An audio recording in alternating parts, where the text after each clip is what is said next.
Hello guys, इसके आज history कक्षा 8 का लेसन नंबर 1 पढ़ेंगे और शेष भाग यानी कि पहले भाग में कुछ वीडियो हम पढ़ाए थे यानी कुछ चैप्टर के बारे में बताए थे और उसी का शेष भाग आज हम फिर पढ़ेंगे। तो चलिए देखते हैं। फिर दिया है फैक्ट्री कोठी। क्या फैक्ट्री कोठी यानी फैक्ट्री कोठी क्या होता है, इसके बारे में समझेंगे। फैक्ट्री शब्द का प्रयोग व्यापारिक केंद्र में स्थापित कार्यालय अथवा कोठी से है। जो फैक्ट्री शब्द का प्रयोग है वह व्यापारिक केंद्र से स्थापित कार्यालय अथवा कोठी से है। फैक्टर का शब्द फैक्टर का शब्द एजेंट है। फैक्टर का अर्थ क्या होता है? एजेंट, यानी कि जो समूह या हम लोग गाँव में जमा करते हैं या एजेंट होते हैं उन्हीं को बोलता है एजेंट। कंपनी की ओर से कार्य करने वाले व्यापारी एजेंट जिस कोठी में कार्य करते थे उसे फैक्ट्री कहा जाता था। यानी कि जो एजेंट थे वो फैक्ट्री में जो काम करते थे और जो सामान लाने का करते थे उसी को हम क्या करते थे? फैक्ट्री कहते थे। यानी कि यूरोपीय वासियों या यूरोप की बस्तियों के लिए भी सैनिक रखे जाते थे। कोठियों की रक्षा किलों की तरह होती थी और इन किलों की सुरक्षा के लिए यूरोपीय व्यापारियों के सशस्त्र सैनिक तैनात रहते थे। जो फैक्ट्री थे यानी कोठी या जो एजेंट थे वो अपने कंपनी में कार्य करते थे उसे हम क्या? फैक्ट्री कहता था। और यूरोप की बस्तियों के लिए सैनिक तैयार रहते थे ताकि कोई हमला ना हो जाए। तो कोठियों की रक्षा किलों की तरह होती थी, जैसे कि किलों की सुरक्षा के लिए यूरोपीय व्यापारियों को सशस्त्र सैनिक तैयार रहते थे। ठीक। जब वास्को डी गामा भारत के बाद जब वास्को डी गामा भारत पहुंचने के बाद एक एक करके हॉलैंड, इंग्लैंड और फ्रांस के व्यापारी जल के रास्ते भारत आने लगे। तब यानी कि जब वास्को डी गामा ने भारत पहुंचे तब उसके बाद एक एक करके हॉलैंड, इंग्लैंड और फ्रांस के व्यापारी जल के रास्ते से भारत आने लगे। तो इस समय तक हिंदुस्तान के तो किसी भी शासक ने नौसेना तैयार करने की बात सोची तक नहीं। यानी कि जब वास्को डी गामा आए उसके बाद हॉलैंड, इंग्लैंड और फ्रांस के व्यापारिक जल के रास्ते से इस समय हिंदुस्तान के किसी भी शासक ने ऐसे नौसेना तैयार करने की बात न सोची थी। जबकि हॉलैंड निवासी ने जो डच कहलाते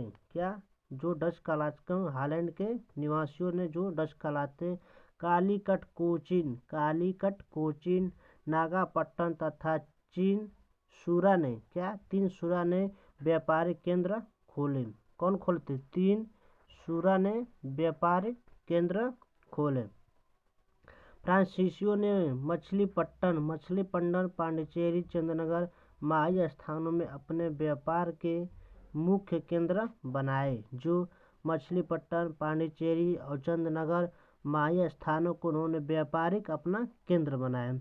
अंग्रेज ने अपने को केवल समुद्र तट तक की सीमित नहीं रखा। जो अंग्रेज थे वो अपने समुद्र तट की सीमा नहीं रखा। सूरत, बॉम्बे, अहमदाबाद, आगरा, बड़ौज, पटना, कासिम बाजार स्थानों पर व्यापारिक केंद्र बनाए। ये जो थे आदि यानी कि जो कासिम, पटना, बड़ौज, आगरा, अहमदाबाद, ये एक बाजार का इन्होंने केंद्र बनाया। कौन? अंग्रेजों ने बनाया। जब भारत ने यूरोप के सभी देशों के व्यापारी पुर्तगालियों के साथ से व्यापार छीनने की होड़ में लगे रहते थे। जब भारत और यूरोप के सभी देशों के व्यापारी पुर्तगालियों के हाथ से व्यापार छीनने यानी कि उसको भगाने की हुंड में लगे थे, भगाने के पीछे लगे थे। तो उनकी कोशिश रहती थी कि वे भारत में कम से कम कीमत देकर सामान खरीद सके। फिर वे इस सामान को यूरोप में अधिक से अधिक दाम पर बेच कर खूब मुनाफा कमा सकें। उनकी सोच थी कि भारत में कम ही वस्तु में यानी कम ही दाम में वस्तु खरीद कर अपने अलग का अधिक दामों में बेचकर मुनाफा कमाएंगे। उन्होंने पाया कि सूरत, मछलीपट्टन जैसे बड़े बंदरगाहों पर जो सामान व्यापारी द्वारा बिकने लाया जाता वह महंगा मिलता, भेज कर सीधे कारीगरों से माल खरीदने की कोशिश में रहते। ताकि जब उन्होंने इतने व्यापार केंद्र बनाए, अहमदाबाद बनाए, फिर उसके बाद आगरा भटौर, पटना, काशीन बाजार, जो व्यापारिक केंद्र उन्होंने बनाए, तब उसके बाद उन्होंने एजेंटों की महामारी होने लगी कि अपने यहाँ से भारत में हम सस्ते वस्तु खरीदेंगे और ले जाकर अपने अधिक मूल्यों पर बेचेंगे तो उन्हें हमें क्या मुनाफा मिलेगा। तो फिर इसीलिए यूरोप के व्यापारी गांव में अपना आदमी एजेंट यानी जो एजेंट होते हैं जो गांव में आते हैं समूह पैसा जमा करने के लिए, वही भेज के सीधे कारीगरों से माल खरीदने की कोशिश में रहते ताकि सस्ता माल मिले। जब समय समय के साथ पुर्तगाली नौसेना और किलों की ताकत अंग्रेज, डच और फ्रांसीसी ने कई मुकाबलों के कारण कमजोर पड़ गई तो कुछ समय तक किसी तक का भारत के व्यापार पर अधिकार नहीं जम सका। जब उन्होंने किसी समय का भारत पर अधिकार न जम सका तो विदेशी कंपनियों ने व्यापार में लाभ के लिए साम, दाम, दंड व भेद के तरीके अपनाए। जब उन्होंने विदेशी कंपनियों में लाभ न कमा पाए तो उन्होंने साम, दंड यानी कि हर एक तरीका अपनाए, या झगड़ा कर या मारपीट कर या जैसे भी आए उसको निपट कर हम अपना लाभ कमाए। उन्होंने व्यापारियों ने ये सोचा, विदेशी कंपनियों ने सोचा कि हमको किसी तरह पे चाहे साम, दाम, दंड किसी तरह करना हो लेकिन हमको लाभ कमाना है। जब उन्होंने बादशाहों ने राजाओं के पास अपने प्रतिनिधि या दूत भेजे और भारत में खुलकर व्यापार करने की इजाज़त मांगी तो अनुमति प्राप्त करने के लिए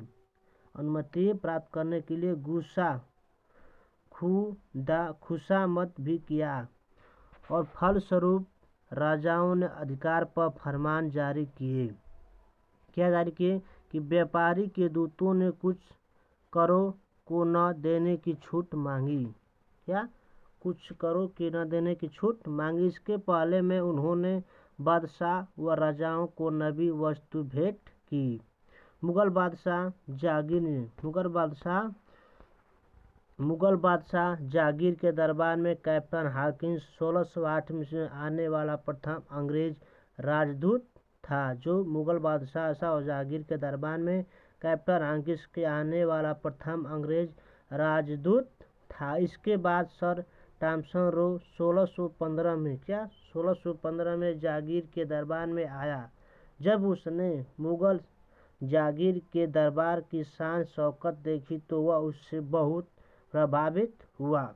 उसने सम्राट को अंग्रेजी दस्तावेज भेंट किए और इंग्लैंड में इस्तेमाल की जाने वाली बंदी की, जिससे जागीर प्रसन्न हुआ। यानी कि जो कैप्टन हॉकिंस वो 1608 में आए और सर थॉमस ने 1615 में आए। वह जागीर के दरबार में आए जब उन्होंने मुगल जागीर के दरबार की शान शौकत देखी तो ठीक, जब उतनी देखी तो इसके बाद कहते हैं चित्र में यहाँ आए सभी लोग।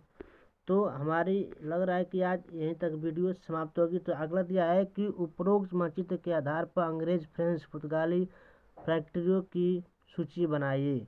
यानी कि जीतने हैं। देखिए, राजाओं ने मन में यह आस लगाया कि उन्होंने राज्य खजाना बढ़ेगा तथा करों में छूट देने के उनके राज्य के ज़्यादा व्यापार आकर्षित होगा और राज्य खूब फूलेगा और अधिक कर मिलेगा।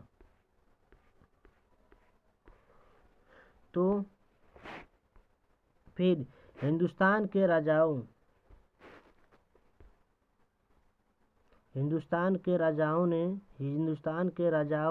के मन में यूरोपीय व्यापारी की तरह से मिलने वाली धमकी का असर भी था। जो हिंदुस्तान के राजाओं के यूरोपीय व्यापारी की तरफ से मिलने वाली धमकी का भी असर था। पुर्तगाली नौसेना का मुकाबला दूसरे यूरोपीय देशों की सशस्त्र नौसेनाएं ही कर सकती थी और हिंदुस्तान के जहाज़ों के पुर्तगालियों के खतरे से सुरक्षा की ज़रूरत थी। जब अंग्रेज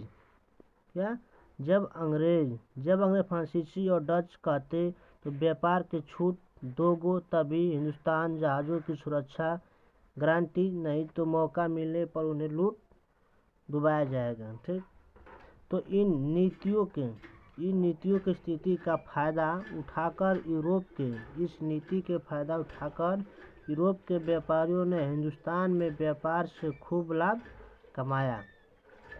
तो इन्हें एक टैक्स की न देने की छूट मिली, कई पर भी एक नहीं टैक्स देने की छूट मिली। जमीन खरीद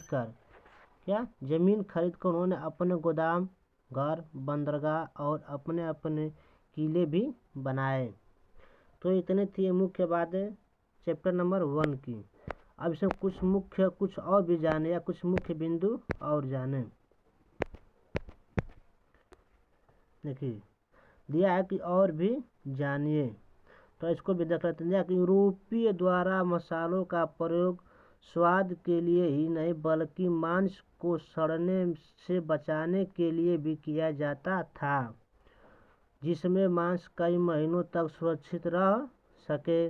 पुर्तगाल, इंग्लैंड, फ्रांस, हॉलैंड आदि यूरोपीय देशों के क्षेत्रफल, जनसंख्या, संसाधन, भारत के एक प्रांत उत्तर प्रदेश के क्षेत्रफल जनसंख्या संसाधनों की तुलना में कम है। ये देश भारत से हजारों किमी की दूरी पर इन बावजूद यूरोपीय देश भारत अपना आधिपत्य स्थापित करने में सफल हुए। तो ये थे मुख्य बातें, ये चैप्टर नंबर 1 की बातें। अब इसके बाद अगले वीडियो में हम इसका एक्सरसाइज यानी अभ्यास का हम हल कराएंगे। तो हमारा वीडियो यहीं तक। Thank you so much. और इस वीडियो को शेयर करना ना भूलें और सब्सक्राइब करना ना भूलें, ताकि सब्सक्राइब आप नहीं करेंगे तो ये वीडियो आपके पास नहीं जाएगा। तो थैंक यू।